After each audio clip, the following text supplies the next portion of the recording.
Hi, everyone. Thank you so much for joining us tonight. We're super excited to be having this panel where we can, as Black interpreters, come before you and bring some issues that we're noticing within the field that needs to change. So super thankful to the panel. I'll go through and do a quick introduction of everybody.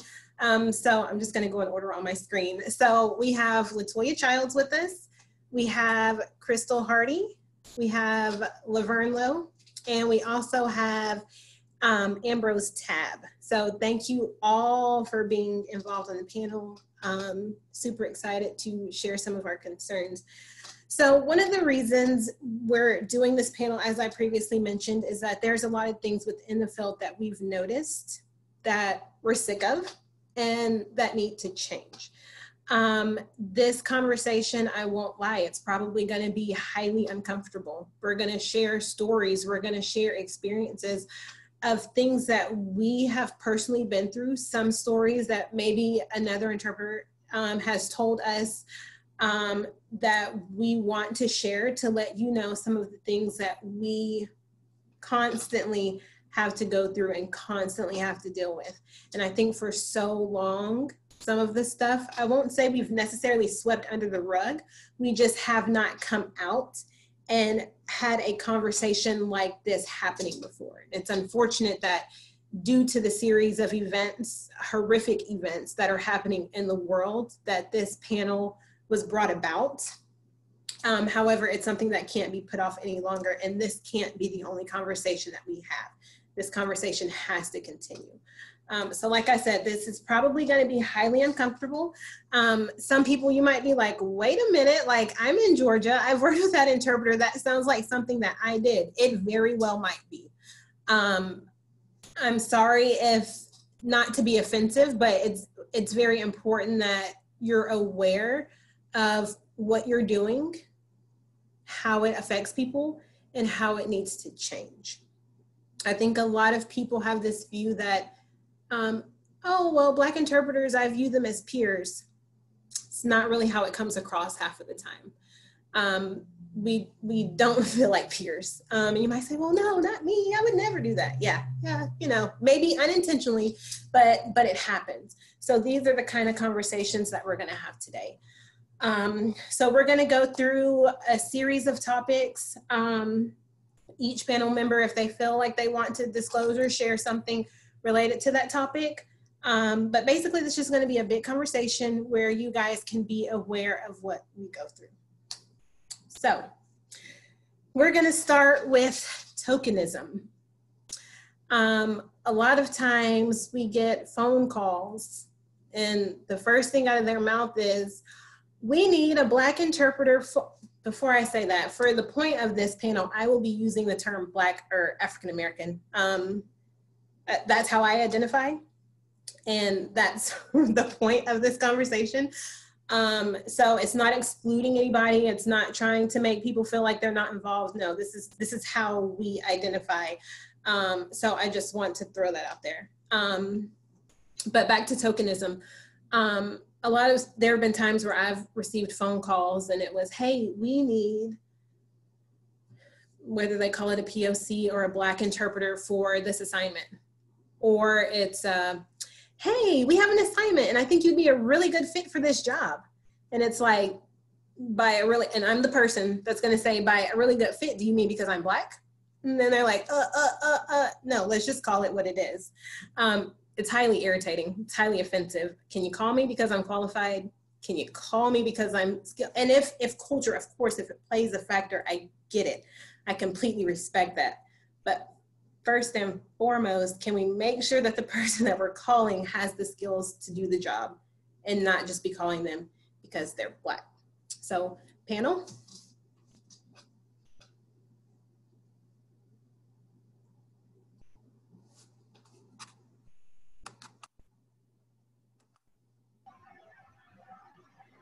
I totally agree with that, Jasmine. This is Laverne. Most of the times I receive calls during the month of February, of course, or if there's like an event happening and the person is the speaker is Black, then I may get a call. But like you said, it's not because I have the skills to do the job. It's simply because I'm Black. And no other times, I'm not called. So it's very offensive. And really, I turned down a lot of the assignments because I know why I'm being called.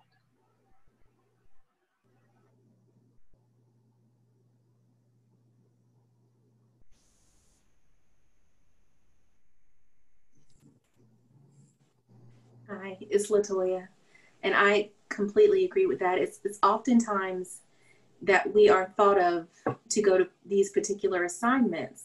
For example, well, I won't give a specific example. However, we know the assignments that were chosen, and sometimes we recognize this is the only assignment from this particular agency that I have been asked to go on, and I wonder why that is. So you begin to evaluate, do you feel I am not good enough to go to a quote unquote higher level assignment? So you keep sending me, for example, to the same, perhaps a state subsidized assignment, I will say like that, because of the area that it's in, the location that I'm going. Because is this because of my skill, or is this because of I'm going to be the same color as the person who may be receiving the assistance that is needed? So I feel like you may look that, okay, she's not qualified maybe for this, or we look down on her for this. However, you don't base it on skill. When you base the assignment on color, you're missing a lot of opportunity for us as Black interpreters to be in assignments that are the quote unquote the higher level assignments. And by doing that, you're just missing out on a lot of enrichment that we bring to that assignment.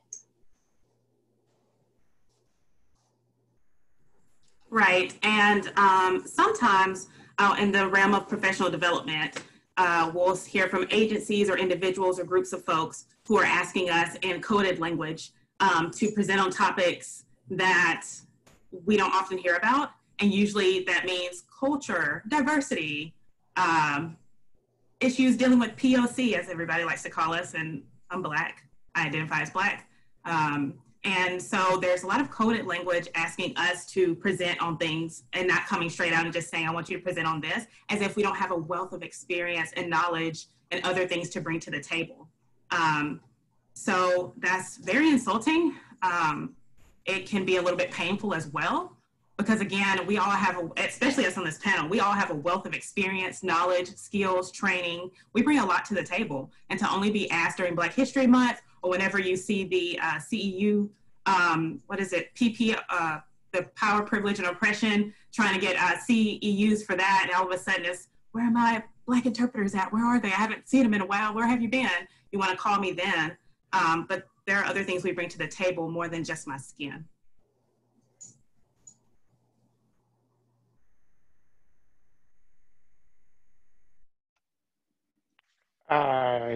Is my video still up? I think I went away. You went away. There I am. Okay. Hey, it's Eli here. So I wanted to make sure that people listening in the audience listening understand that the point of this particular topic is less about, it's also, not only is it about the frustration of being called just for things that are Black, or just for things that are for people of color. I identify as Black myself, but more about making sure there's equal opportunity outside of just Black stuff. So we're sort of focusing our topics and frustration on, okay, well, they're constantly calling me for this particular kind of assignment, but the overarching theme is, why don't you call me for other kinds of assignments? Why don't I get platform work when it's, I don't know, all white men, number 3, talking? Why does it always have to be just when, when a strong Black representative is talking? I think that the frustration comes in where people feel like they've been pigeonholed into only doing one type of thing. We complain about it all the time. as far as acting and representation on television, Black actors and Black actresses play very, very narrow versions of what Black people's lives look like. And I feel like that also translates to interpreters. We only ever see Black interpreters in Black focused, Black oriented, diversity, types of arenas, instead of, in larger arenas, in arenas where there is a mix, or or even worse, majority white arenas. That's just my commentary. Right, and go ahead, Crystal. Okay, and also, I guess one example I'll bring up is, there's so many. I'm sure those of you on social media have noticed there's been a call for more Black and POC interpreters. That's the terms everybody's using, Black and Indigenous and POC interpreters. And with everything that's going on in the world, police murdering Black people, us having to interpret some of these interactions between the police and Black folks, having to interpret racist commentary, having to witness racist events, having to listen to Black moms warn their Black deaf sons and daughters to be careful on the streets tonight, be careful during the protests, don't put your hands up, all those different things. And for us to experience this on a day-to-day, moment-to-moment basis in our jobs, outside in our actual lives, and then to be in these spaces with interpreters, mostly white spaces. And here, there was one sentence I heard that really, I think I called Jasmine on this one because I was so upset. We're making, somebody who was white mentioned, we're making space for Black interpreters. Where are you? Because they want us to interpret these videos that are coming out. Just people saying different, and then some of the videos are maybe news events, or maybe, people do TikToks, or maybe people are like going off and yelling at each other about the racist events and how upset they are. And they prefer to see Black hands up interpreting these versus white hands. But some of the invitations were, we're making space for you. Where are you? We're making space for you? The unmitigated gall to make space for me? I could go off on that for a long time, and I did that day. But it's disgusting. It's painful, and it just proves our point even more. The fact that you can search in some of these groups and see that somebody's making space for us as if we haven't been here. And I think go ahead. Oh, no, you go ahead. I think even just mentioning what Crystal said, I think I had a conversation with Crystal, my mom, and my sister about how disgusting it was to be called constantly, and not calling on me directly, but to have, where are Black interpreters? Where are the POC interpreters? We need you. As Crystal said, they mentioned, we're making a space for you. And it's like, first of all, excuse you. I don't need you to make a space for me. I busted my butt to get where I'm at, and I deserve any opportunity just like other interpreters get. So the fact that you felt like you had to make space for me was the first issue. Second of all, people don't, and I don't expect white interpreters to understand, because you literally do not have to live with the stuff that we face. You don't have to live with worrying about each time your dad walks out the door to go on a run if he's going to be shot and killed. You don't have to worry about how you're going to teach your son to trust to trust the police, but to be scared of them at the same time. You don't understand that. And so we're constantly getting calls or messages like, can you interpret this? Can you interpret that? We're creating a space. Okay, that's great. But when that camera goes off, I'm the one that's re-triggered.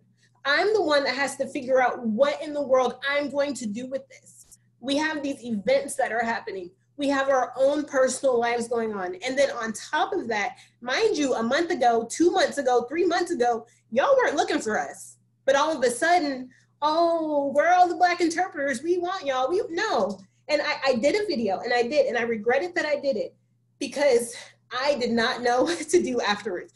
During the middle of the video, I was highly triggered. I think I ended up calling my sister after the video and was just like, I shouldn't have done it. I gave into the pressure, and from then on out, I did not do it. So the same energy that y'all have now, we want Black interpreters, keep that same energy in 2021, in 2022, in 2023, in 2024, keep it going, because it's not right, it's not fair. You don't get to tell me that I only deserve to interpret when something traumatic is happening to the Black community. No, if I wanted to go interpret an opera, I should have that opportunity, but you don't call because I'm Black. So don't try to put me in this container of what you think is appropriate for me. Let me decide what's appropriate for me to go and interpret. Let me decide if I feel like I'm qualified to go on that job. There's a little circle that they always run to for jobs. And then if none of them are available, then we'll reach out to them. Nah, the way you reach out to them is the same way that you need to reach out to Black interpreters, point blank, period. And there's no excuse for it. Jasmine, I want to piggyback off you, if that's okay, in regards, and also Crystal, because you all made the point of professional development, and I'm going to say something, and like I said, this may touch some nerves, but even within our own state and our own organization, do we remember the last time that GRID had a Black interpreting presenter? If anybody remembers, it was 2008. So why does it take, is that 12 years, to get someone, a Black interpreter, back presenting? So there's so much that people are missing. There's that missing link. 12 years before someone, that was the time that GRID partnered with Niobe Atlanta to have a conference. Since then, to my knowledge, I have not seen a Black presenter. If I'm missing something, please, correct me. I don't mind that. But it should not take 12 years for us to be recognized for the information that we have and that we can impart. And so I think that hurts so much, that we have so much that we give. So that's why we have to, it's not a matter of creating our own, because yes, we do have our own organization that supports us. It's a matter of letting us enrich other people. And we are not given that space and that opportunity when we should be. We shouldn't have to beg for it. This is something we should not have had to have asked for. In all honesty, this panel should not be happening because our opinion should have mattered over those 12 years and even before then. So now people are wanting to come and say, hey, you have something, let's do this. We recognize this now. Okay, yes, you should have recognized that decades ago. But now that we've recognized it, what are you going to do with it? I want to know who's going to be coming up, who's going to be given this professional development, who is going to lead the way, because we don't need you to give us space. We need you to get out our way and let us do what we need to do. I want to make a point that I'm sure there are some people who are watching this presentation who feel very, very uncomfortable. And I recognize that there are people who are, I'm from Mississippi. Let me start with that. I grew up in Mississippi, and the world knows, the whole United States knows that Mississippi's flavor of racism is in your face. I've gone to convenience stores where you want to pay for your gas and the person won't even take the money out of your hand because they don't want to touch your Blackness. You put the money on the counter, they take the money, they pay for your gas, and you go. So that's the kind of racism that I grew up with. That's the kind of racism that I experienced. And so when I moved to Georgia and I was not experiencing that sort of racism, I thought, oh, well, this is refreshing, something new, something not so racist. And then one day I was having a conversation with someone and it felt like someone turned the lights on in the room. Like, I've been here this whole time and all this racist stuff has been happening and I just didn't know it. And I don't mean to blame anyone. I don't know if people are intentionally making their decisions based on race. I think that it's based on proximity. My best friend is, you know, the person to my left, and my other best friend is the person to my right. So if I need a team interpreter, I'm going to call my best friends who happen to look like me. So I think that's what's happening. I can't say that definitively because I'm not in a position of power. I'm not making the phone calls and calling for people to come accept jobs. But it seems to me that the people who are making decisions about who is allowed to interpret what are basing that on their personal relationships. And we have a lot of personal relationships with people who look like us. It's human nature. We gravitate toward people who are like us. And so if you're, you know, a white person and you grew up around white people and your family is full of white people, you might have a few Black friends, but that's not enough to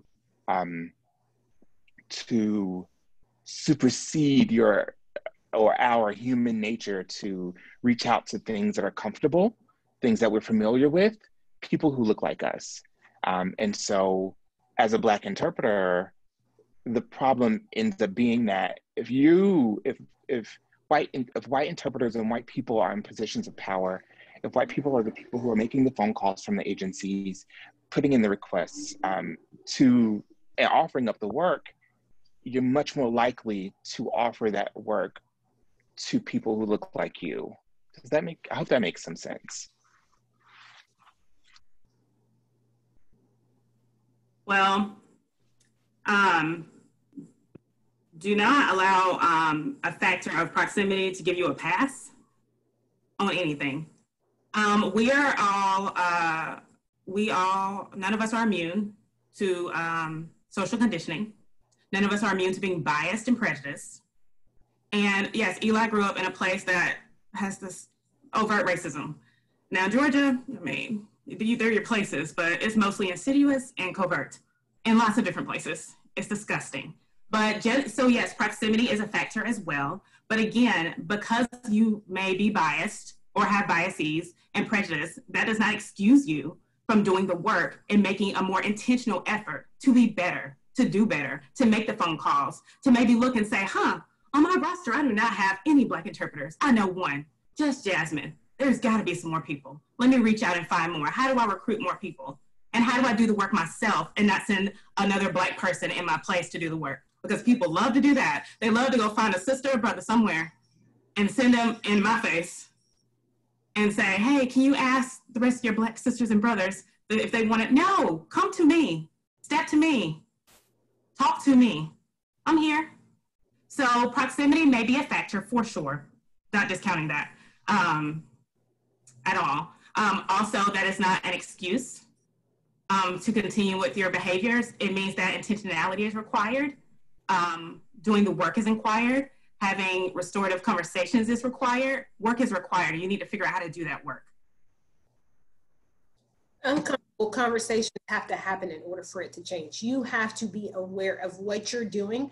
I don't care how you feel about it, because you're not living our lives. This is how we view it. It's us. You really don't have a choice but to respect it. Like, don't give any backlash. Just listen to what we're saying and how we perceive it. Changes have to happen. If I'm 3 hours away, find out by calling me. Find out by calling me that I'm not available. I'm gonna be too far. I'm not gonna be able to make it. Call out by phone. Make an effort. And I get we have to put ourselves out there as well, you know, and I get that. But as putting ourselves out there starts with y'all making us feel welcome. And I can tell you that about a good chunk of the time, we don't feel welcome at all. Well, I've never done anything, again, some things are unintentional, but they happen and they make us uncomfortable. You want us involved, get us involved. And like Crystal said, step out there yourself. I had a conversation with somebody who was like, why don't we have more Black interpreters? And I was like, go talk to him. And well, why don't you talk to him and tell him we want him to come in? Why don't you go? Like, why do I have to be the spokesperson to say, hey, y'all, the white folks said it's okay. Come on in. That's not, no, like we have to work together. So that means not finding a Black person to go in there for you and do the work. No, go in there, make relationships, get to know people, get to know what they're qualified in. So if a job does come up, hey, I got someone that I can call that doesn't look like me, I have someone that I know is qualified that I can call. We have to work together. And I want to piggyback off of pretty much what everybody's talked about. This conversation tonight may be uncomfortable, but for you all, it's just uncomfortable tonight. For us, we're uncomfortable all the time. I mean, I think about getting up, going to a job. I think about if I'm gonna get pulled over. I think about when I get to the job, am I gonna be accepted?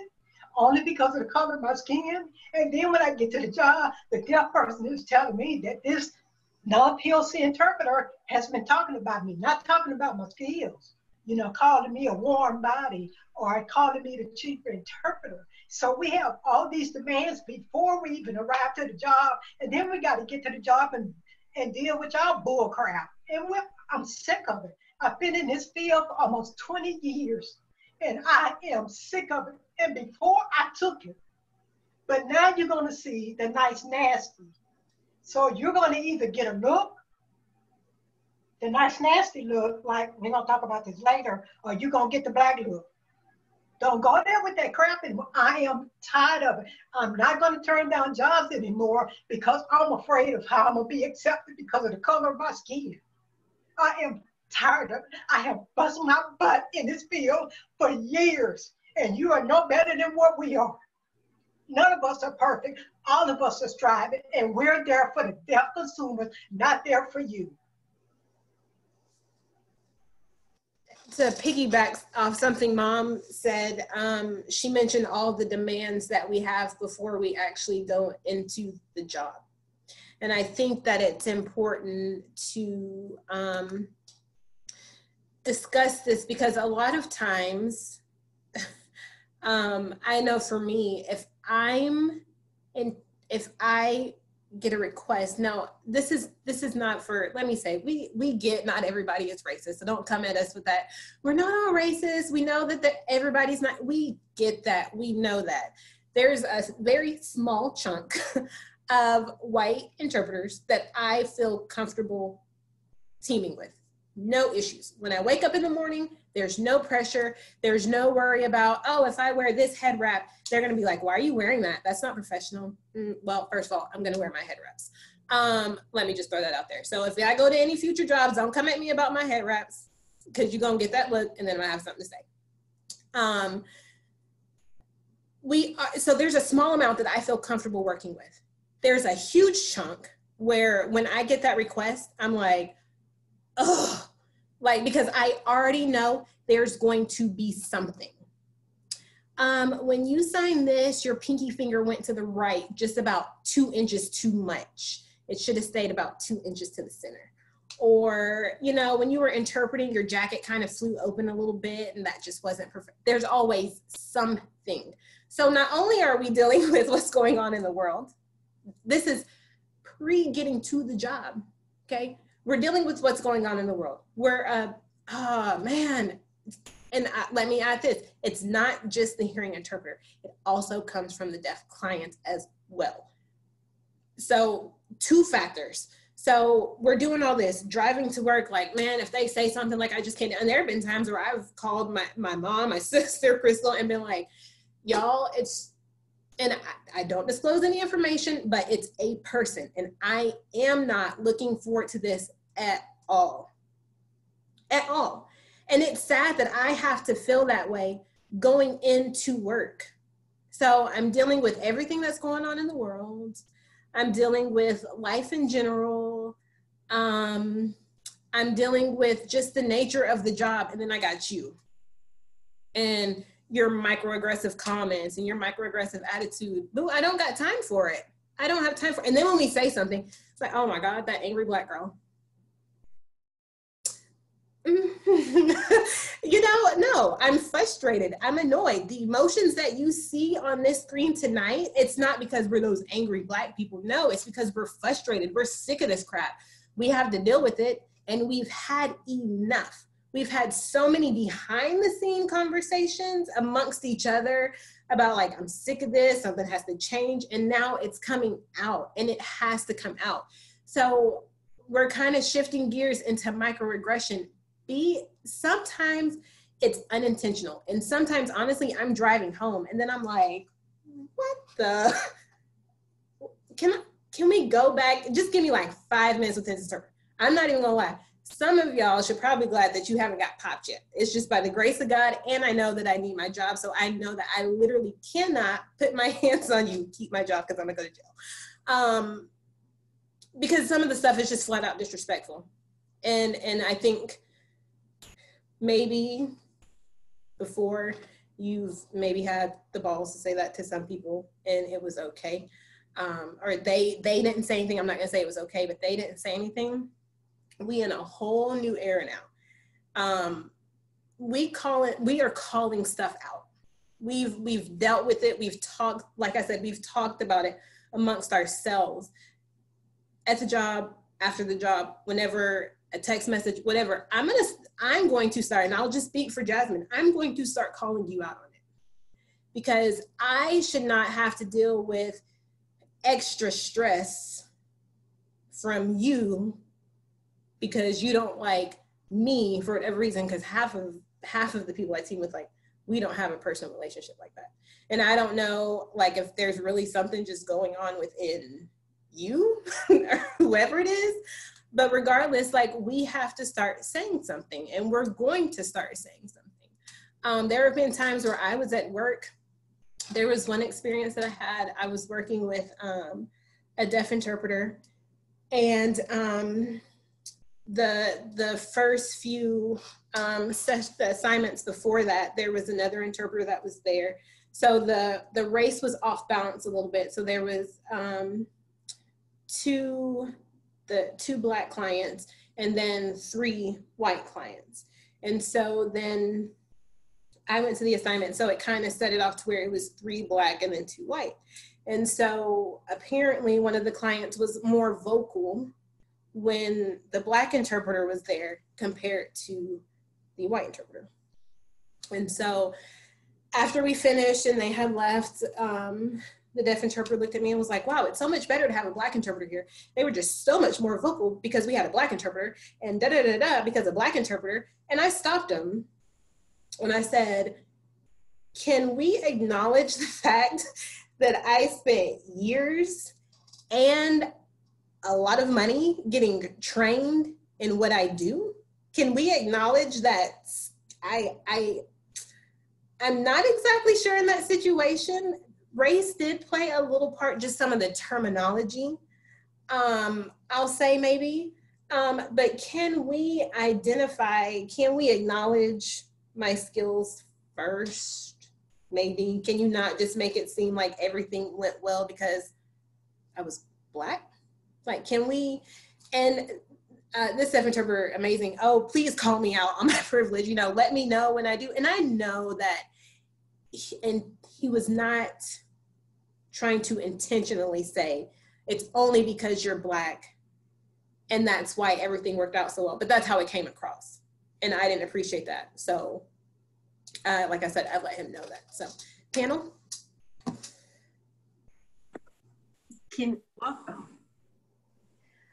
I just want to talk about the fact of, since we brought up appearance, just take a minute to think about the fact that everyone on this panel, we have to consider how we're going to wear our hair, how we're going to wear our clothes, how we're going to wear our makeup. So if I do my natural hair, someone's going to think that's unprofessional, and that has happened.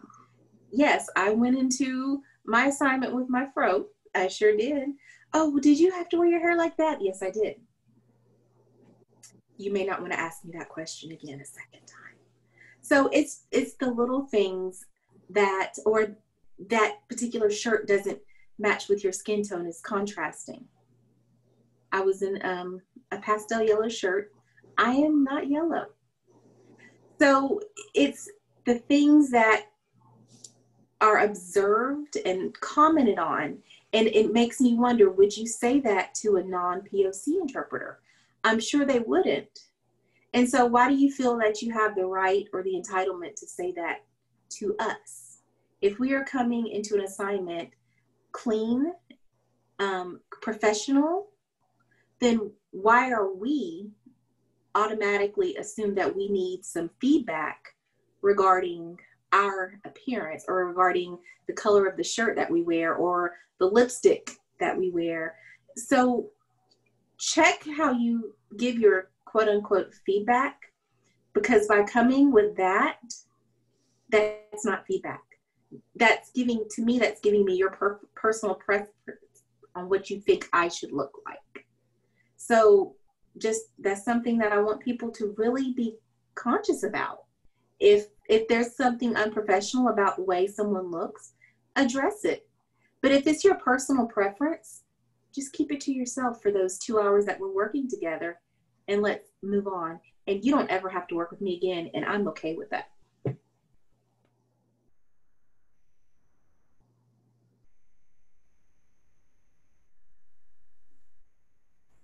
Ooh, let's see, I have a myriad of experiences. So where do we go? Where do we start? So one, I guess I will add on to one that Jasmine mentioned, of going into an assignment and with a team interpreter, two more interpreters. And at the end, I was told, oh my goodness, I didn't have to do much work. All the clients were looking at you. They understood. They didn't ask many questions. It must be because you're a Black woman.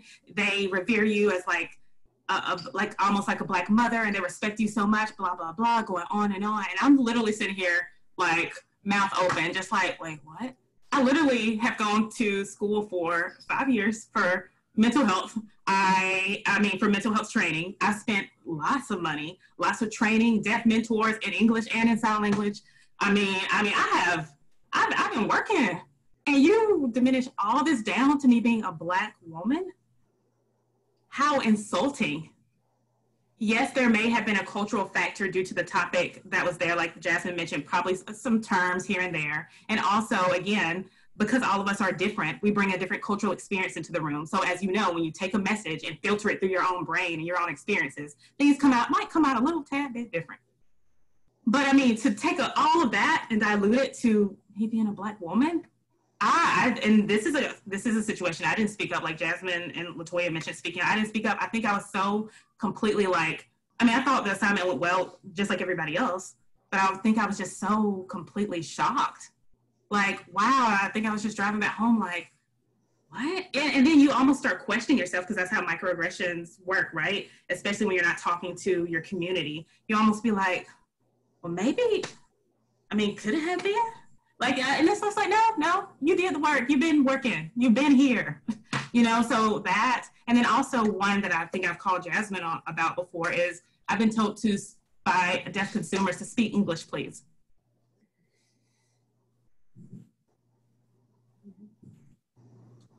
Speak English, please. And then in the middle, what? I don't speak English, but taking on, but taking into account social conditioning biases, people thinking that Black people, English speakers, do not speak proper English, whatever that means. What is it, the King's English? You tell me, that we don't speak English, but how insulting that is, and to come into an assignment. So on top of all the demands that they have mentioned to you all already, you're also wondering is this client going to basically tell me to speak English again, or they're not trusting anything off of my lips? And then to come back and then to have somebody who is also Black to basically tell you more like you need to earn certain things because you're not white, the internalized racism piece, because there are Black people that have internalized hatred against their own people that look like them. So coming in and you're looking for comfort and enrichment and trust, and to come in and have somebody that also insult you, just like you just got insulted by everybody else every day in the job and outside of the job, that hurts. And so we're talking about demands here. We're talking about demands before we even go to a place. Those are some from the consumer, from your teams, and I don't care if they're white, non-white. And then also, where do we go? It's Georgia, y'all. I don't know if y'all been to North Georgia recently or in the past 5 or 6 years, but I have been, and it's not so nice. And so some assignments that come up, I'm like, oh man, do I want to go to that part of Georgia today? What's been happening in the news lately? Should I really be up there by myself? Maybe not. Oh, I got to stop and get gas. No, I'm going to fill up before I get there. And then I need to know what town I need to be in before I leave. And I do that. And sometimes I'm on the phone. My friends know me. I got them sitting up here while I'm driving like, well, girl, I'm in Timbuktu. I don't know what's about to happen, but I got to get gas. So you just stay on the phone because we don't know. And that's a real thing. So when you talk about demands, those are just 3 off the top of my head. When you talk about microaggression and demands, so I'll just slow down for now. Yeah, and I'm glad you mentioned that, because those are things that that non-POC don't have to think about. You don't have to, there have been times where, listen, my bladder, horrible. And I have to drive 2-3 hours, whatever, for work. And I've called my sister, and my sister has done the same thing. She's called me before, and she's like, girl, I don't see none of us around here, so you're going to have to stay on this phone while I go in this bathroom. Can you imagine having to, no, it's pretty easy. We on Tululu right over here to this bathroom, and we're going to go. And we don't have that luxury. We have to think about where we're stopping. Somebody know where I'm at? Because if something happens, like, hooty hoo, somebody come get me, please. Those are things that we have to think about. And like Crystal said, these are things before we're even getting to the assignment. We haven't even started working yet. So just imagine all that stuff flowing through your head. And then you have to get in there and leave everything at the door and do your job. And not to mention, yes, Jasmine, yes. And not to mention, sometimes we go to assignments and you may have a white team, and the hearing people there, or maybe it's a doctor or somebody else, will only talk to the white team. Like, I mean, as if you're not standing right there beside them, doing the same job, looking, your professional best and doing everything, as if your hands and lips aren't moving. Will not address you, won't look at you, won't talk to you, as if they're the ones in charge. And then what does your white team do? Just keep answering the questions and keep doing everything, not readdressing, and that's insulting. You're just exasperating the problem. Check yourself. You see what's happening? And if you don't see what's happening, that's an even bigger problem. So, wake up. Or they make the decision and be like, that works for you, right? Could you get my input before you told them what was going to work? Don't say what's going to work and then look for me. No, that's not how this works. A team, 2 people together making decisions. Nobody makes decisions for me. Like, I'm just as much of a professional as you are. So treat me like one. Yeah, I had I'll save it. Eli, go ahead. Okay. I was just going to mention, you mentioned getting to the job, and for people in the area having a preference for which interpreter they would like to interpret. And that was kind of a subtle example of, oh, well, I'm just going to speak directly to this person. Where I've had the opposite happen, where they're like, no, this is my interpreter, so you can just chill. And I would love to in my heart believe that there was nothing outside of personal preference associated with that. But, we all know that what the truth is, that this person would much rather have a white interpreter than a Black interpreter. And so when you show up to do your job, and you've been preparing for years, and you have the skills, and you're qualified, and all the paperwork under your name and all the letters behind your name, and you're ready, and someone shuts you down before you even get in the door, dismissing your ability to do your job, it's very, very disheartening, and it's hard to stay excited about the job. I love my job. I love what I do. And I want to do it for many more years.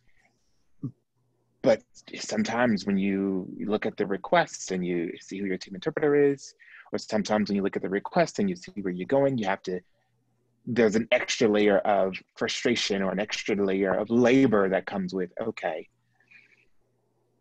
is today the day? Like, do I want to deal with this today? but I also know that I have to pay my bills. So then there comes that struggle of I'm in this and I love what I do and I'm good at it. I wish, how do you reconcile those feelings of figuring out, of accepting that I have worth and that I'm good at what I do, when you get to the job only to be dismissed or told in subtle words or not so subtle words that this other interpreter who may or may not have skill, who may or may not have documentation or letters or whatever, is my preference because they're white. That's just where I am. Yeah. So I'm going to switch gears a little bit under the same umbrella of microaggression and talk a little bit about how these companies like Sorensen and Purple/Z and other companies enjoy putting out these diversity policies and saying that Black Lives Matter and whatever other hashtags whenever there are social injustices that are on the big screen or going viral. And you'll see sometimes that at the corporate level, they'll tell you that they've hired an outside minority-owned entity to do blah, blah, blah, and teach their leadership about diversity or these issues or how to unpack their stuff. That's everybody loves to unpack everything these days. So how to unpack. And there's a very key piece they're missing. Us. I don't know how many of y'all have done research. I've done a little research. And guess what you got to do? You have to talk to people about their lived experiences. You have to talk to people about their narratives. You have to see if what you're doing is actually working. Because I'm going to tell you something right now. It ain't working over here where I'm at. I've been microaggressed several times in my job. And you got to remember that your managers and people above you, like everybody, they're in positions of power. And like Eli mentioned, I love what I do. I love interpreting. If you don't use it, you lose it. I love sign language. I love all of these things. And I have bills to pay. So I have, all these different things. And so you don't have to take anything. I will say that, first of all. You don't have to take anything. You can choose to speak up. But in the height of everything that's going on in the world, and in the United States, and then in our own lives and communities and family and friends, to sit there and listen to your manager or someone else bring up race-related issues, probably because their management mentioned to them that it's okay to initiate race-related conversations, which, by the way, I'm all for. I think that's a great thing to initiate. But you don't give them any direction. So I end up being microaggressed and offended when these issues are brought up to me, because I don't have much room or much flexibility to say anything.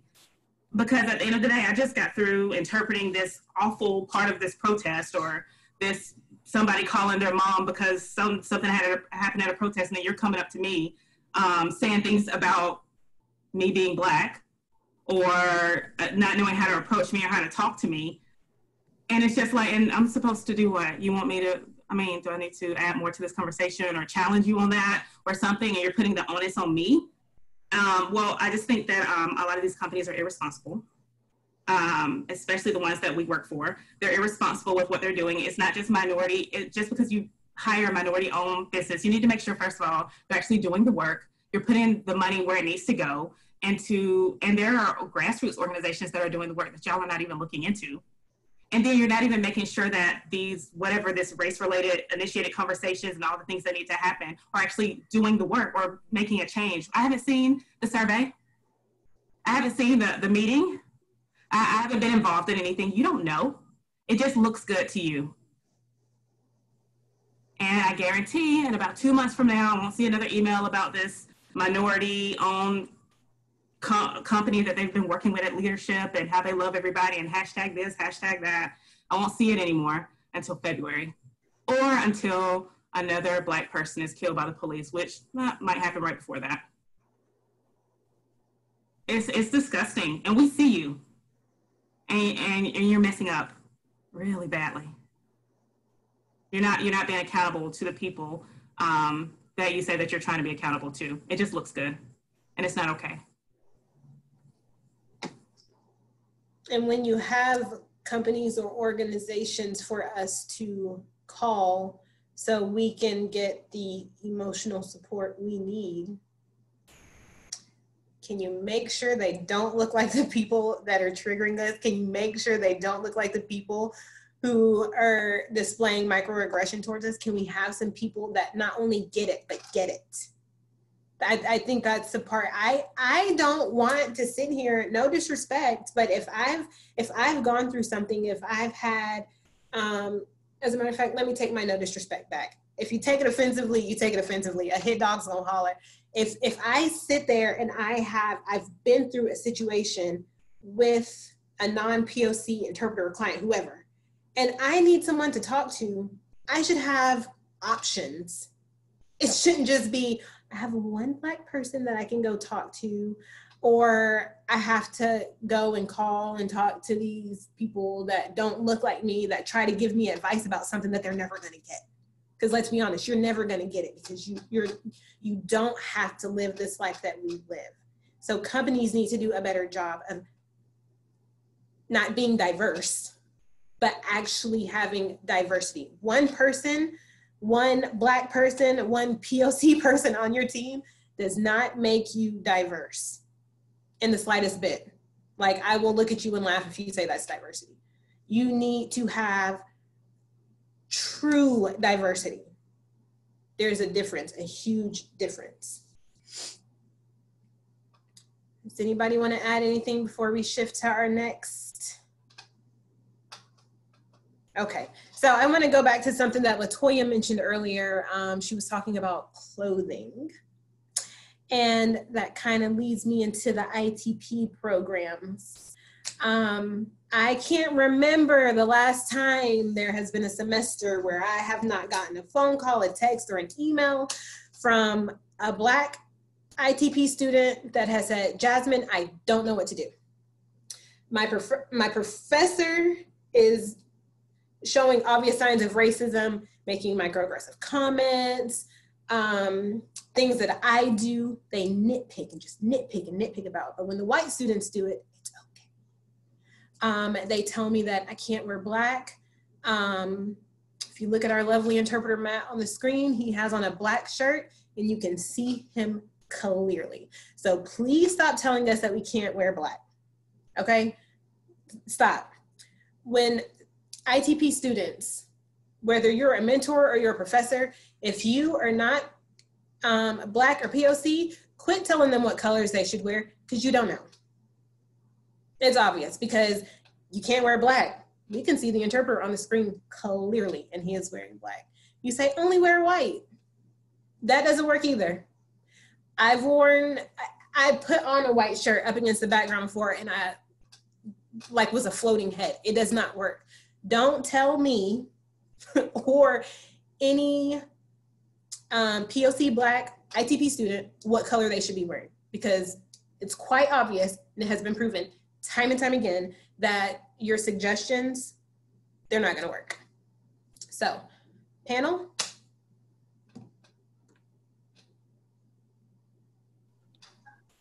Yes. What else can you say but yes? You know, we know as professionals what we need to wear, and we have to understand ITP students, they're learning and they're growing. So while they may not know, they have an inkling of what they should and should not wear. And they know when you say contrasting skin tone colors, they know it's not a need to have to nitpick about particular colors that you should wear. For example, we had one ITP student, and they told her to wear white. Well, the student gets to the assignment, the deaf consumer says, I'm sorry, I have a vision problem. That white is very bad glare, I cannot see.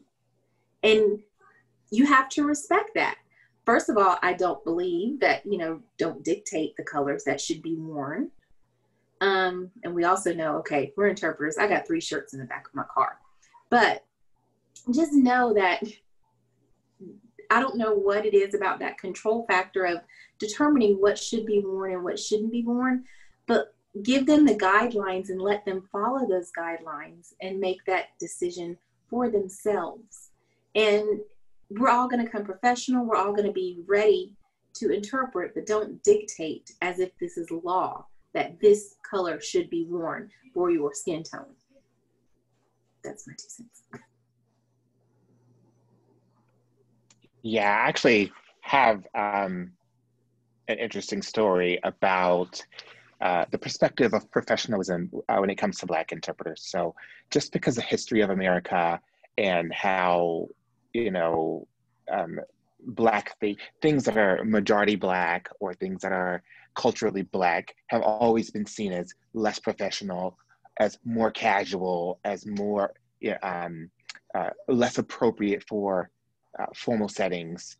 And those same stereotypes and those same assumptions were hammered into us in the ITP. And we kind of have to, once I graduated the program, I kind of had to figure out, well, what is appropriate? What isn't appropriate? And like you said, that this concept of don't wear Black, you can't wear Black because you're a Black interpreter. I, as a Black person, can see the variety of colors and shades that Black people come in, because they're my people. When I'm lit really well, I don't have an issue wearing Black. But to just make a blanket statement that Black people should not wear Black is overgeneralization, and it's just as bad as any other overgeneralization about any race of people. And I don't think it's appropriate. So I think there needs to be a fundamental change in how we approach our education for students in the ITPs, which includes hairstyles. I don't remember a specific time, but I've definitely heard other interpreters complaining, well, if I wear my hair this way, people tell me that I don't look professional. And the fact of the matter is, when you have kinky curly hair, you have a variety of styles that you can wear it in. And I don't think any of them are any less or more professional than the next. When you are used to seeing straight-haired white women on TV, this is what your brain says an interpreter is. And then when you see something else, oh, that's not what an interpreter should look like. But that's not the case. You just haven't seen this interpreter yet. You haven't seen this type of interpreter. So I urge people to be open-minded. Don't ask stupid questions. Don't ask stupid questions. Google is an amazing tool, and it's very powerful, and it has lots of resources. There are millions of Black people out there who have typed out to their all the facts that you want to know about the Black experience. So you can just pick up your phone or pick up your computer and just search it. You don't have to ask the one Black person you know to be a representative for all Black people. And I think that because my Black experience as a person who grew up in Mississippi and moved to Atlanta is completely different than other people. And so I can't speak for all Black people. Of course, there's some cultural things that are similar, but even then there's variety. Google's your friend. And so we have to change our paradigm about what professionalism is. In no way do I assert booty shorts or, of course, none of that stuff is professional. And I wouldn't allow for a white, Black, green interpreter to show up in that stuff. But I think that we need to have an open discussion about what types of things we consider professional and what types of things we consider unprofessional, and why we think those things are unprofessional. What is it about me wearing my hair in a big kinky fro that is distracting to the deaf client when it's just the way that it grows out of my head? That's all I got. Yeah, Eli, those were great points. I guess when you were talking, I started thinking about the professional part and just kind of what you're saying about what people see and how they relegate everything to this like one box, and everything else they see doesn't fit there. And so I started thinking about a lot of the comments that I've heard from Black interpreting students and some that I've experienced myself. And a lot of those comments are, you sign too big. You sign too big. You sign Black. How did you learn how to sign Black? You sign too big. Your English is not appropriate for interpreting. Your English is not appropriate for interpreting. You're too expressive. It's too much. And when you sign, it's just too much. It's too much expression. And then in IITP programs and a lot of professional development opportunities in those programs, you'll see a lot of the coursework and curriculum is all white, as if there are no Black deaf people. And I think most of us on this call, and if you don't, Google, know much about Black deaf history and how that has affected how American Sign Language is seen when Black deaf people sign and white deaf people sign, as well as interpreters. And then you got to remember that ITP, the things that happen at ITP, of course, they're a microcosm of the real world. But remember and keep in mind, how is this problem exasperating the disparities that are in the deaf community already? Let me say that again. How is it exacerbating the problems that are already in the deaf and hard of hearing community already? We as interpreters do not work in silo. We don't move in silo. Our work, our presence, what we bring to the table also influences their community. That's why they're so on top of everything as far as like trying to teach us and educate us and be there for us. But you've got to remember that the things that happen in the ITP program it doesn't happen in a vacuum. And so I guess I would just say that there needs to be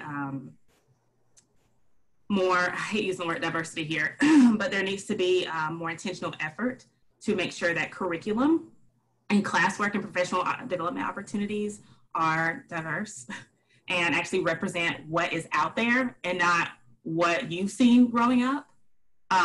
Also keep in mind that adding diversity does not mean, and we've all seen it for a long time, diversity does not mean at the end of your presentation, adding 2 slides in about this Black deaf person that did something.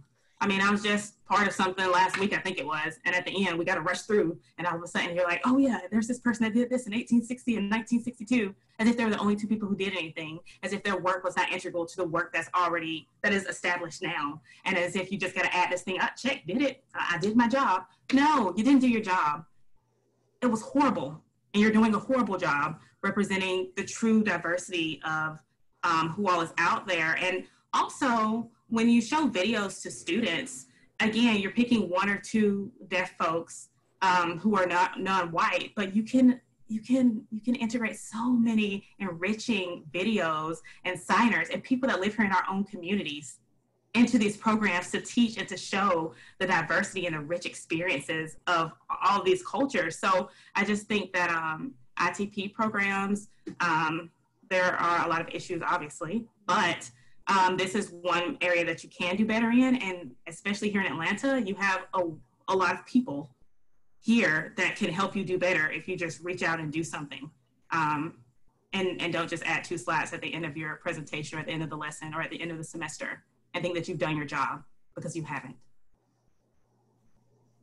When I graduated from an ITP program, I had maybe one time seen a video of a Black deaf individual. One time.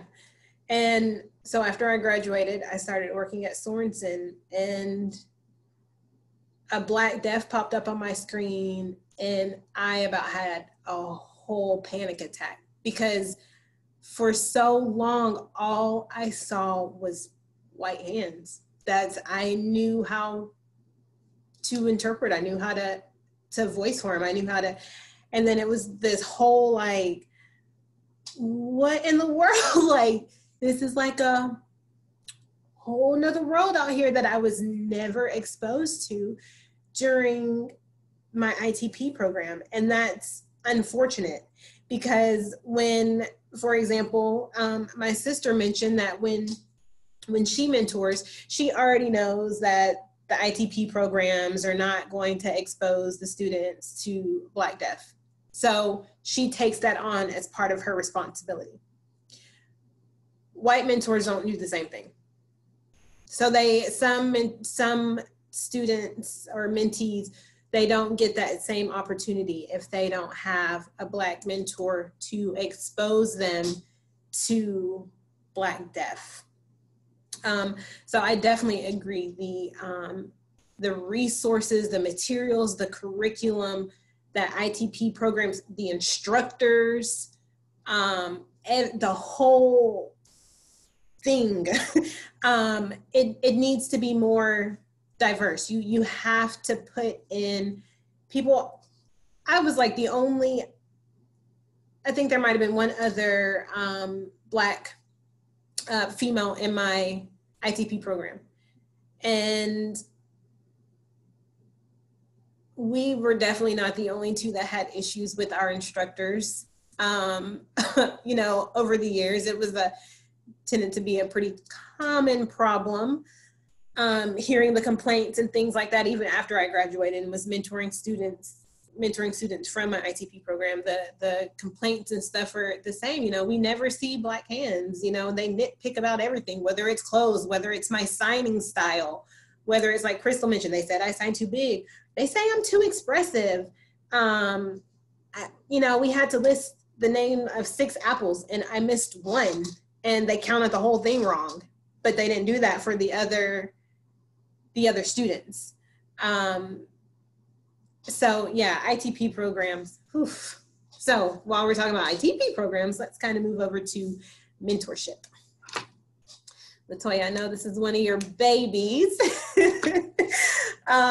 So yes, diversity and mentoring. It's critically needed, and I just want to say one point on ITPs. I am looking forward to the day when we have an ITP at a HBCU. I'm just waiting. I'm waiting for that to happen. It needs to happen. But as far as mentoring, it's so important to get different perspectives in regards to mentoring. Cross-cultural mentoring, we need that because everyone on this panel, I know we can code switch with the best of them. And because that's our job and that's what we do. And so there's not a lot of information on cross-cultural mentoring. What do you do if your mentor isn't the same race as you? Their experiences are different, life experiences are different, and you have to do that cross-cultural mentoring. I don't know if anybody's familiar, Royce Carpenter has a wonderful paper on cross-cultural mentoring, and it is worth the read on how we can kind of bridge the gap and make cross-cultural mentoring successful when someone doesn't have the same experience as us.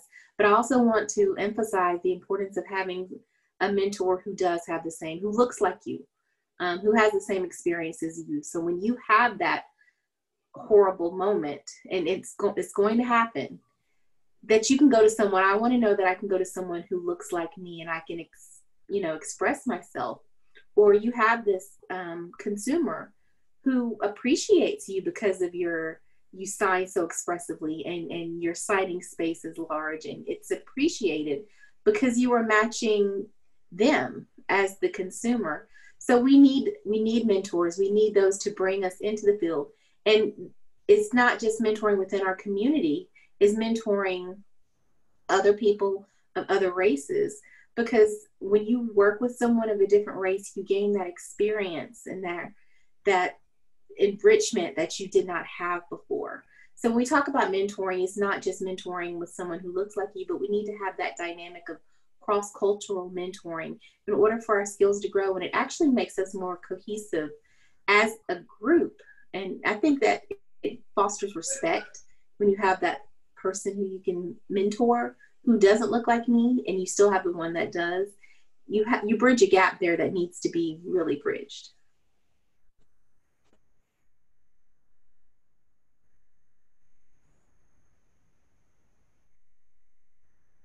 Go ahead, Crystal. You look like you're going to say something. I was waiting for you to unmute.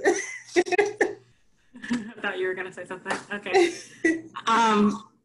Yeah, I was just going to add that mentor. I have to say that I've paid a lot of mentors over the years to get to where I am, and I still work with a mentor sometimes, and it's great. It's a great experience.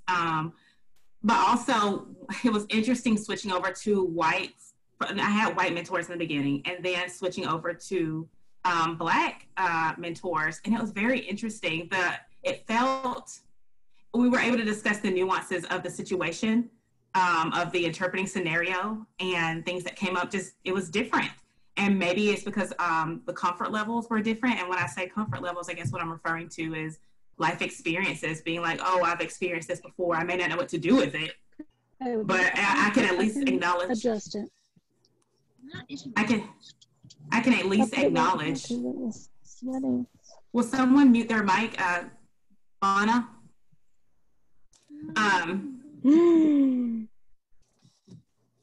Hold on, sorry, I gotta gather my thoughts again. Yeah, they can at least acknowledge that this thing is happening. They acknowledge that this thing is in the room right now, that is happening. And so even just acknowledging as people like to say, that elephant in the room, being able to acknowledge and talk through that and figure out what to do with that when that bad experience happens, or just this is another part of the assignment. This is a factor that is pretty important as to why this client reacted the way they did, or why this interaction happened between two people. What can I do differently? Is there a different way to respond? And so just thinking about those experiences, and then also when people are hiring mentors, reaching out to us, because we do bring, again, different experiences, as Latoya mentioned about cross-cultural mentorship.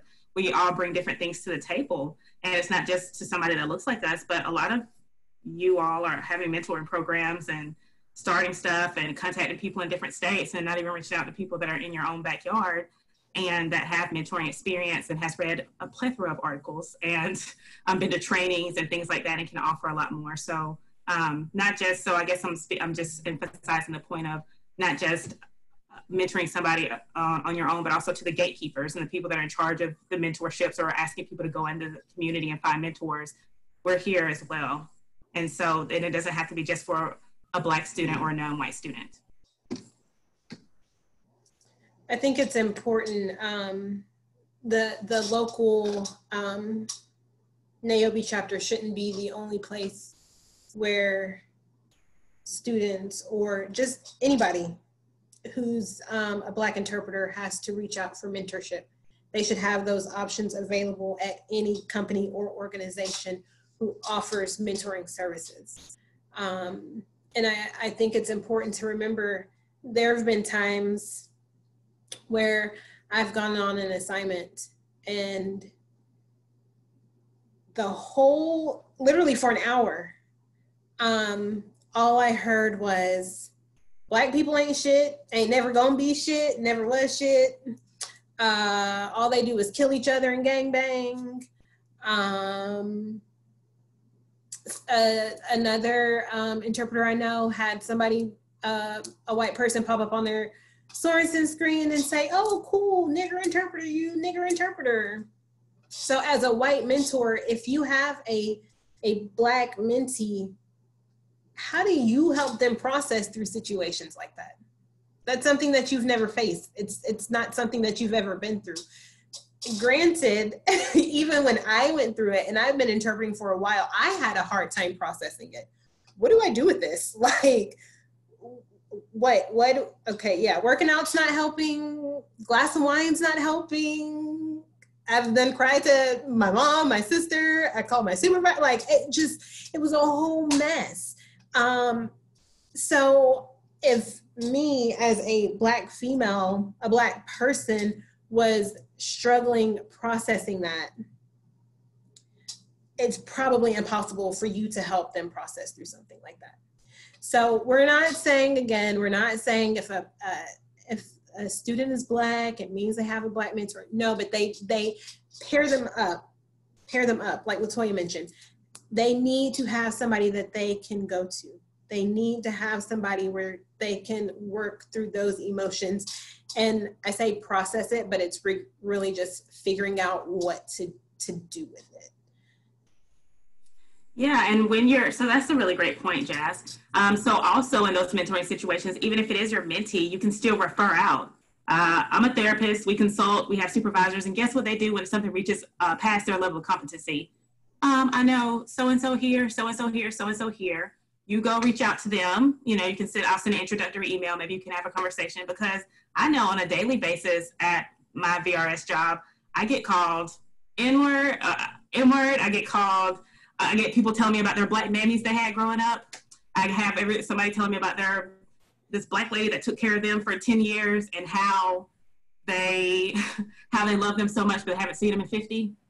I have somebody telling me, honestly, I didn't even know I couldn't say nigger.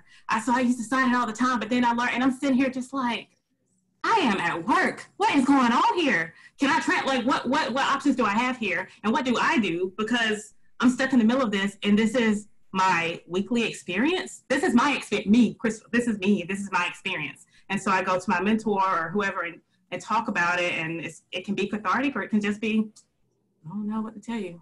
It happened how many times yesterday? What's going on out here? I mean, just something that simple, but I'm just saying, so I guess bringing it back a little bit, you can refer out as well. If something is over your level of competency, but you also need to know how to initiate, just like you would any kind of tough subject, initiate, because you're also the mentor, bring it up, make sure it's a safe, a warm and non-judgmental space. And you can even seek consultation yourself with your peers. So just a thought. Yeah, I know it kind of goes back to the ITP and mentoring, but this one young lady and I don't know if she's already gotten out of the program or what, but her whole experience in the program has just been negative, because she was always told, well, you're a Black interpreter, it's going to be hard for you, you're probably not going to succeed at this. So eventually she took a trip to Gallaudet, and the teacher, the facilitator there, were telling her the same thing, so it's just constantly been negative toward her. And when she bring all that to me, and then I'm dealing with all this, I'm trying to stay professional and try to tell her, hey, it's true. Unfortunately, it's true. But you have to know that you want this as your profession, know that you've been called, whatever the case is, and you got to go forward. You can't let anybody stop you. So if they're non-POC, then get a POC interpreter to work with you, and both come together. I mean, how beautiful that will be if we could only just work together and put your feelings aside and your privilege aside, and let's work together. So we had the chat feature turned off, but I got a private message and I'm gonna address it. That said, if you're working for VRS, somebody should have told you that you have to have thick skin. That's quite obvious for anybody within the interpreting profession. That's common sense. However, you don't tell me or anybody, on this panel to have thick skin until you've been in the seat that we've had to sit in. You've never had somebody pop up on your screen and call you a nigger. You've never had to interpret for an hour about how Black people ain't shit. You haven't had to see somebody brutally murdered on the news, on TV, on social media, be constantly bombarded with it, drive an hour and a half crying to work, wondering how you're going to get in the door, have to suffer through all that, and then come home and figure out how you're going to talk to your kid who's like, Mom, I don't understand why they just wouldn't get off his neck. I thought policemen were supposed to be good guys. So you get to have thick skin. I don't know, we have full body armor. I don't even know what to call it. So don't send messages and say you have to have thick skin. That's cute. We don't have that luxury. We have melanin. I'm just putting that out there. Facts. Can I say something on that? First of all, of course, please. Yes. Did the last hour and a half not mean anything? It's not a matter of having thick skin. It's a matter of we have to carry all of the things that we go through every day for the past, I'm almost 40 years of life and experiences coming in through that assignment. It's not that I don't have the thick skin. It's not that I don't have the professionalism to do my job. It's that I have to deal with the oppression that goes on before I do the assignment. And then the backlash of things from people who want to be microaggressive after I've done the assignment or even during the time I've done the assignment. It's not a matter of thick skin. It's a matter of being willing to even have this conversation to discuss, these are the things that we experience. These are the things that we go through. I've known I've had to have thick skin for the past 17 years that I've been in this profession. It's not about that. And the fact that the person would say that shows that either you're not listening, you don't care to listen, you're not open about this conversation. And whatever was just said the last hour and a half, it doesn't matter. I know I've done VRS for 13 years now. I know I don't know what's going to pop up on that screen. I know that I'm going to have to handle it like a champ, and believe me, I will. So it's not about thick skin. It's about, first of all, conquering that call, then finding the resources. If I'm feeling something, if I'm feeling triggered, finding someone to go to. Because after that conversation, if this was a person of non-POC, if you ever had that come up, and you won't because you're not Black, you have someone you can go to probably in the next cubicle. I don't have that luxury. I don't have the luxury of even going to a manager who is amazing to understand what I'm going through. You can sympathize, you cannot empathize. You can't put my pain in your heart. And that goes beyond having a thick skin to do this job. So I really hope that what you just said, you really think about what you just said about having a thick skin, because we have the thickest skin of all for the things that we've been through and the things that we have to conquer to do this job. So we have to deal with not only that, but we have to deal with oppression from even within our own community. We've had to experience that. So don't tell me to have a thick skin, because the skin is thick and it's melanin and it's brown and it's ready to conquer things. Work with us, okay, and help us. That's where the thick skin comes in, is what you can do. Where is your thick skin? Right. And I just have 2 points, if I can remember them both. The first point is that I'm never not amazed. I'm so just flabbergasted that we all, as interpreters, can understand the experience of being deaf, experience of isolationism because you don't communicate in the same language. We understand, and we're sensitive to the fact that deaf children who don't have other deaf adults around them don't develop in the same way as deaf children who grew up with other deaf adults. But we don't equate that same experience of isolationism to the Black experience. And we're not sensitive to the fact that when I go to conferences, sometimes I'm the only Black person there. And it's very, very lonely, and it's very, very upsetting. And you just feel like you get along with people, but you really can't connect with them. So I charge you to take a moment to think about how sensitive you are to deaf issues, as far as deaf people's ability to interact in a hearing world and be successful, and how much they have to go through and how many barriers they have to beat down in order to achieve what many deaf people I know have achieved. And then just equate that to similar to the Black experience of having to wake up and having to deal with the daily struggles that Black people have to deal with, and still being able to achieve what we've been able to achieve. I'm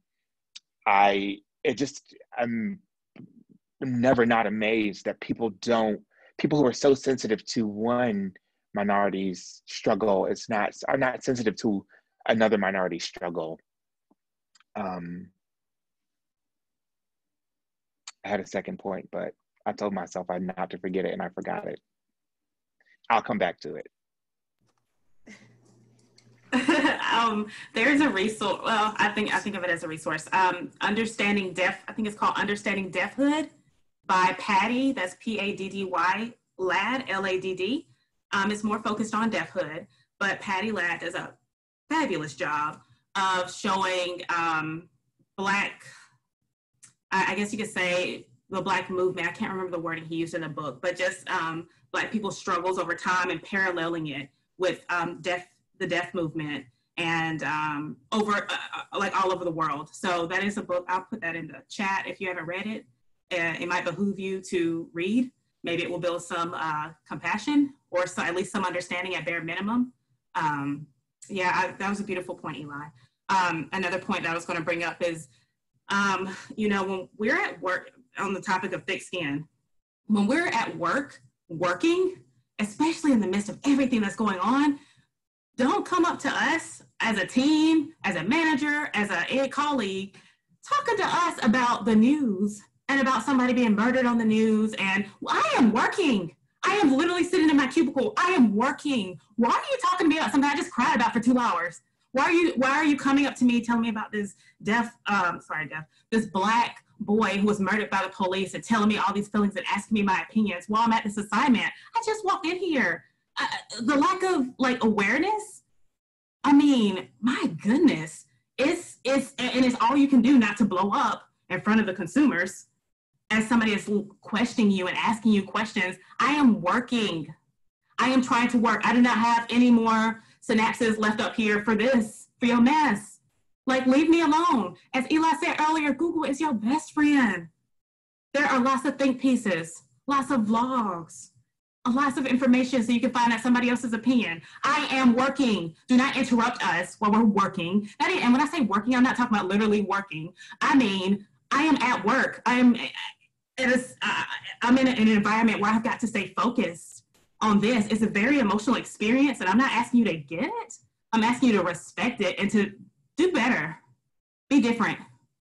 Because it's horrible to have to call one of your friends because I think it was Latoya mentioned, you can go to most of you are, if you're white, you can go to the next cubicle and talk to somebody. Me, I have to wait till my other Black coworker gets to work and get tagged off the phone to take a walk around the building to discuss some racist event that I just got to witness or talk about. I got to hold it in.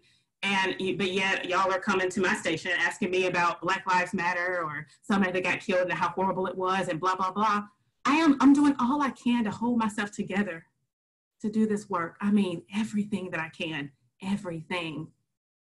And you just poke, you just keep poking. I say no, you still keep poking. No means no. I don't want to talk, period. Think about that.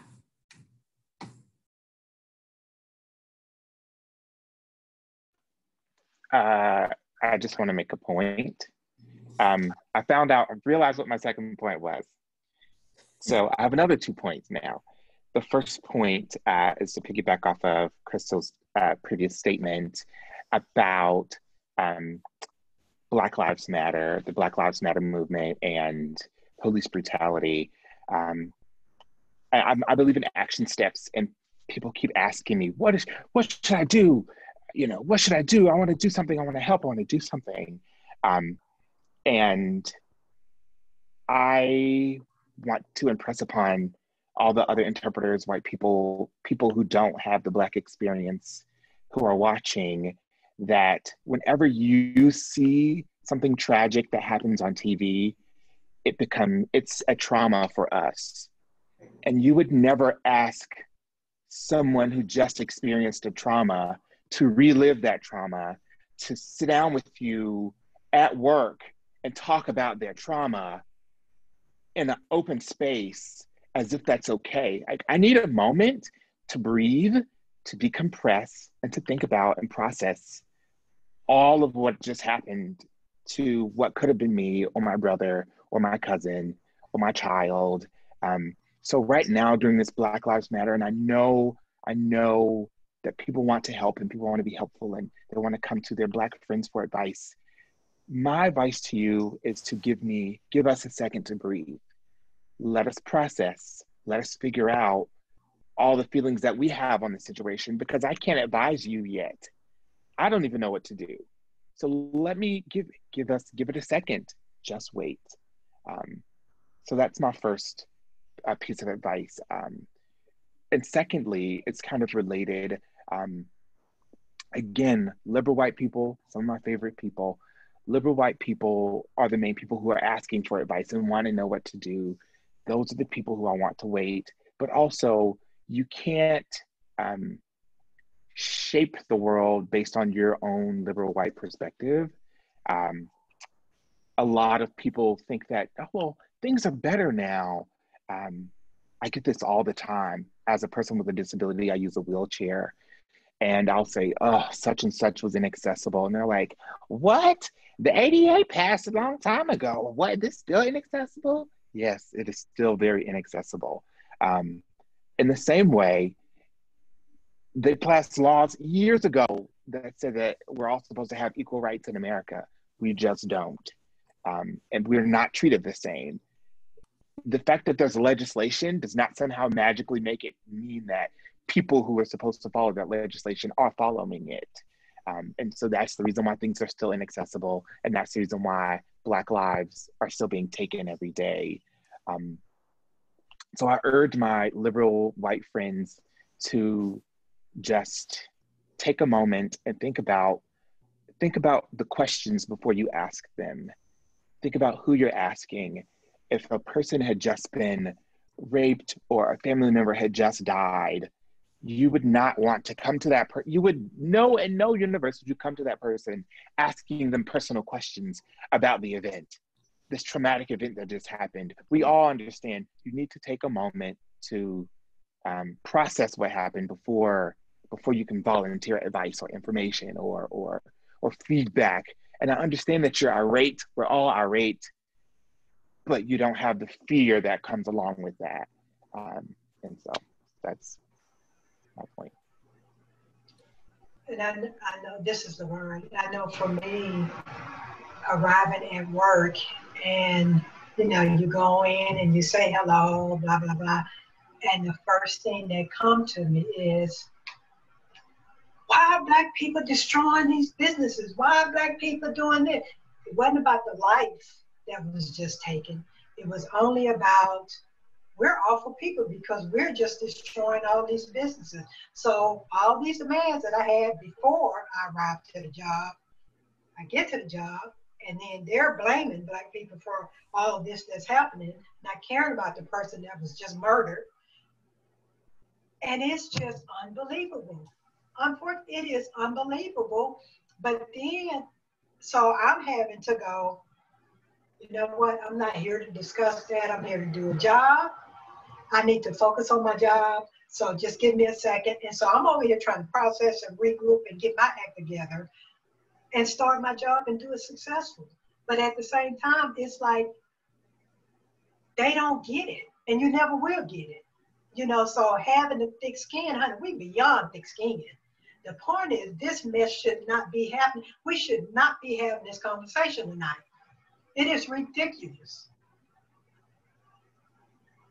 And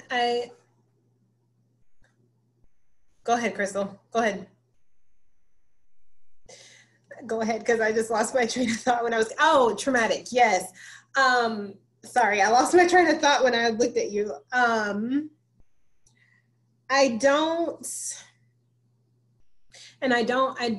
I say this realizing and not expecting any non-POCs to understand. The struggle, the literally having to force myself to go to work. Work was the only place where I could escape, so to speak, for an hour, 30 minutes, 45 minutes, whatever. It was a space where on most days, I knew that what we were going to talk about didn't have to do with all the racial BS that's going on in the world. So for me, that was my way of escape. That was one of my methods for coping, okay? So then when I go to the job and I have somebody that comes up and check to see where my headspace is. Because for an hour and a half, I was bawling, literally wondering if I'm going to have to call and say, I'm sorry, I drove all the way up here and I literally cannot walk in these doors because the tears won't stop. I can't get them to stop. So I go into what I deem for that hour or so as my safe space, my place to escape. And then I get questions. And like Eli said, we're processing. We don't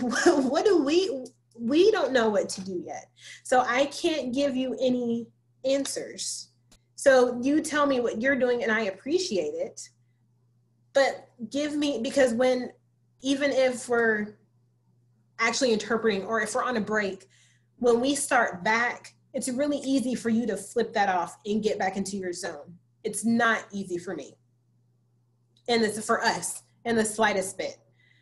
So give us space, give us time, let us process. We'll let you know if and when we're ready to have that conversation, but don't nag, don't expect, oh, I'm gonna see Laverne today, so I'm gonna ask her what I can do to show that I support. We don't need all that. If you wanna send a text, thinking of you, or whatever, hope you're okay, cool, whatever. But don't bombard us with constant questions. When we're ready to talk, we will talk. We need time to heal. But I say heal, the unfortunate part is we can't heal because this crap keeps happening. We had Ahmaud went out for a run. We had Breonna sleep in the bed with her boyfriend. The list keeps going on. George Floyd. The list keeps happening and it's not stopping. We can't get a break. So we say, oh, we'll let you know when we're ready. We'll let you know when we feel. Events are still happening. We get re-traumatized like daily. It's like ripping the scab off of the wound like daily. Something is, give us time, give us space. It's so fascinating that we have all of these workshops that talk about that whether topics are like vicarious trauma, this and that, and blah, blah, blah, under a framework of white people, like white interpreters. And as if just like we're not experiencing things. So there's a new construct in the psychological literature called vicarious racism.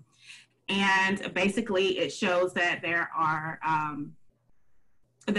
Black people who experience vicarious racism are at higher rates for anxiety, depression, and you name it, other mental health, other negative mental health outcomes. And the same way, I'll use Eli's spirit of doing parallels, the same way that you all go to these workshops and look at study about vicarious trauma and your coping skills and what it's like when you were triggered at this assignment, and think about what we're experiencing on a daily basis and how you yourself go into these assignments and re-trigger us as well. Not just the content, but you as a team interpreter, as a manager, what you're re-triggering us as well. And you're a part of the problem. So I had another point, but I may have lost my train of thought. It just be cautious with what you say as well. There was one time I was teaming with an interpreter, and for whatever reason, just because of the environment that we were in, I was actually surprised that that setting, they had the TV on, the news, and it was, like 2 weeks after George Floyd was murdered. So I was really surprised, like I said, just because of the environment that they had, they were showing a lot of the looting and the riots and the protests and all that. And so I was looking at the TV, and the team came up to me and she looked at the TV and then she looked at me and she said, I wish this would stop. I wish the looting would stop. And at that moment, everything was raw. I couldn't say anything because I probably would have got fired on that day. But I couldn't say what I really wanted to say. So I looked and I said, well, are we going to address why this is happening?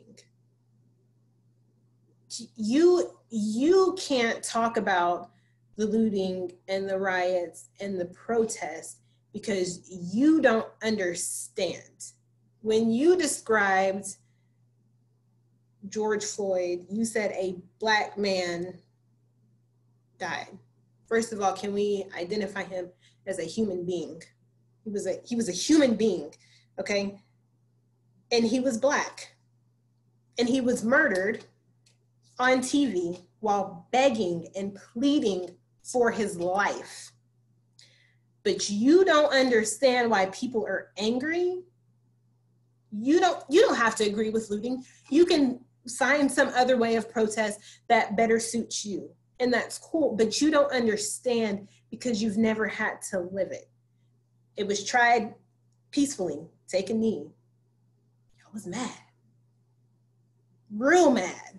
How you gonna disrespect the flag? It's not the point of taking a knee. Oh, okay. So then when something else happened, things get a little rowdy, y'all still mad.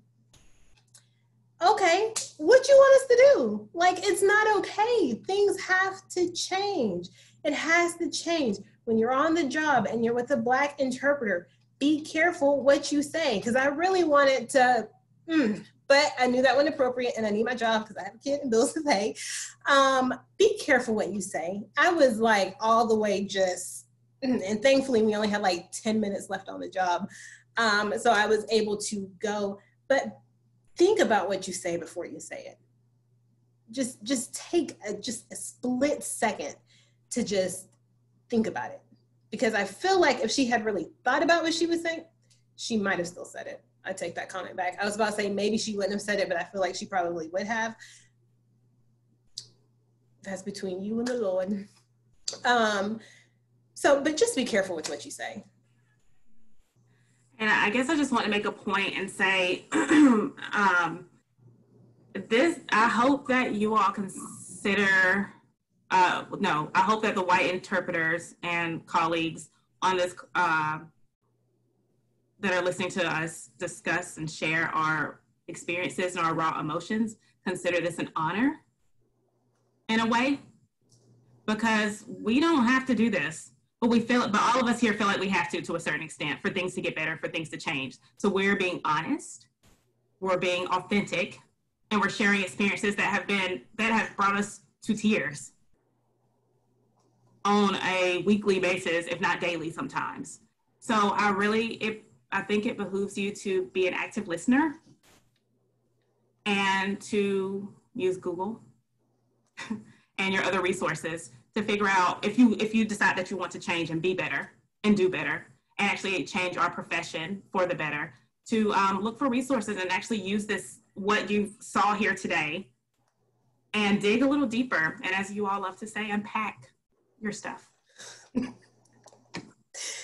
Okay, we have about like 10-ish minutes. So any final comments from the panel before we finish for the night? I really hope everyone that's watching, non-PLCs really do take this to heart. And I'm open if you want to have a conversation, but just like Jasmine mentioned, be careful. Let's think about where we are. It's probably best to send a text, get my information, send a text, and let's talk about this, not at work, not before I get ready to walk into a job, on a day off. Let's get together and talk about what we can do, how we can make this work together, how we can work together in this profession as a team, equal.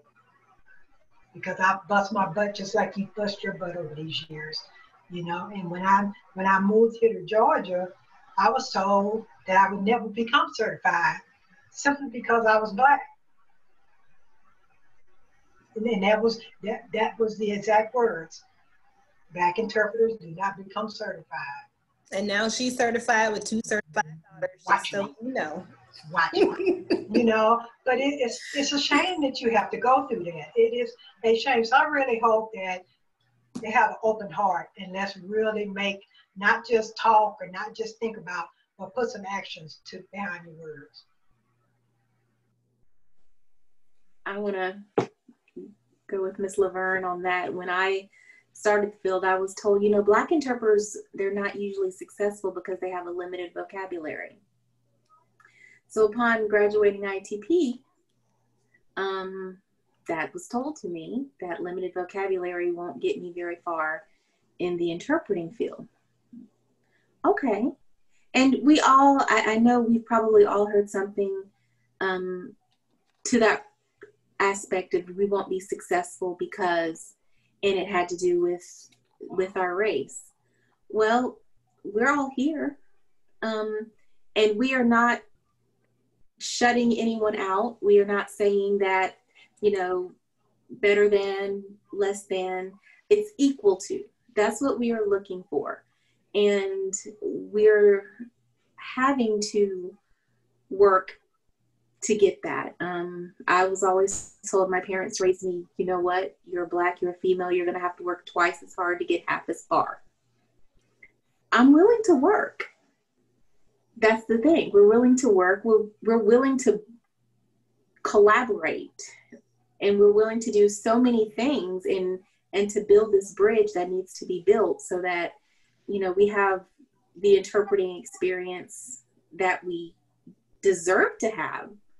And so I guess at the end of the day, my thing to leave people with is look at your POC interpreters, your Black African American interpreters, see what they can offer, because we have a lot to offer, and invite. I mean, we shouldn't have to be invited, and shouldn't have to have the space made, but see the worth in each interpreter that you work with. And we're willing to share that knowledge and share our worth with you. I figured I'd just make a final comment or two.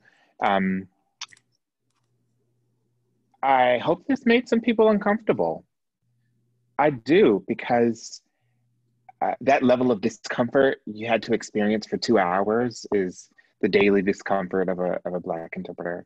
I hope that it made you think about past interpreting experiences that you've had, or large gatherings you've been in, and wonder whether or not that could have been more diverse and more inclusive. And I charge you from this day forward, when you show up to an assignment, ask yourself, could the assignment have been more diverse? Could we have had a Black interpreter here, or a Hispanic interpreter here? Or is there something, am I too comfortable right now? Am I here and enjoying this and it's comfortable and great at somebody else's expense? So that's my charge to you.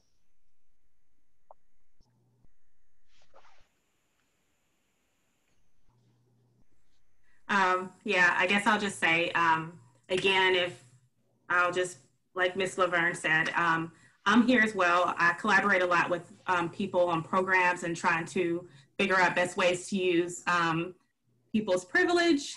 And when I say privilege, I'm meaning access, money, and other resources to make sure that we create equitable spaces for other people.